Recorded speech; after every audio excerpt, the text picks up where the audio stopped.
បាទតែតទៅជាមួយនឹងវិធីទាញយកកម្មវិធីអេផ្សារទំនើបដល់លើទូរស័ព្ទដៃបងប្អូនទាំងអស់គ្នាចូលក្នុង Play Store វាយពាក្យថាផ្សារ688បាទហើយចុចទៅលើ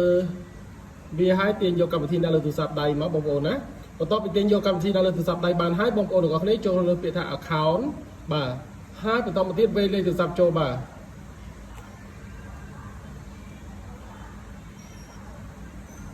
ហើយចុចពាក្យថា sign in now រងចាំលេខផ្ញើសារ6ខ្ទង់បងប្អូនទាំងអស់គ្នាតែសម្រាប់ Android គឺមិនបាច់ចាំវាយទេបាទនេះគឺអូខេហើយគឺវាអូតូតែម្ដងតែសម្រាប់ iOS បងប្អូនទាំងអស់គ្នាត្រូវវាយលេខទូរស័ព្ទទាំងអស់នេះចូលវាយលេខផ្ញើសារនេះចូលបាទអញ្ចឹងដើម្បីក្លាយជាសមាជិកបងប្អូនទាំងអស់គ្នាចូលទៅពាក្យថាចូលកន្លែងសញ្ញា note ហើយជ្រើសរើសពាក្យថាចូលឈ្មោះជាសមាជិកបាទអញ្ចឹងបងប្អូនជ្រើសរើសមក item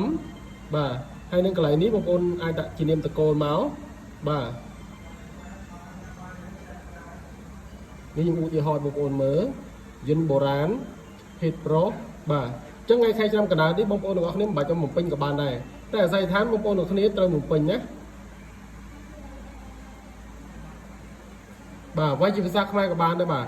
email បងប្អូនទាំងអស់គ្នាមិនបាច់ចាំដាក់បំពេញក៏បានដែរតែលេខតាសញ្ញាបត្របងប្អូនត្រូវបំពេញគឺបំពេញលេខជាលេខទូរស័ព្ទដៃក៏បានជាលេខABA ក៏បានពីព្រោះលេខអត្តសញ្ញាណប័ណ្ណនេះគឺចង់បញ្ជាក់ថាជាលេខ ID របស់បងប្អូនទាំងអស់គ្នាណា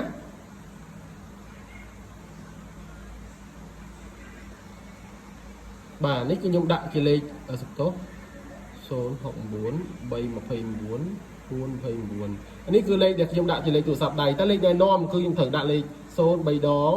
21 36 17បាទនេះគឺលេខណែនាំអញ្ចឹងបងប្អូនទាំងអស់គ្នាគ្រាន់តែបំពេញប៉ុណ្្នឹងហើយចុចពាក្យថាស្នើសុំ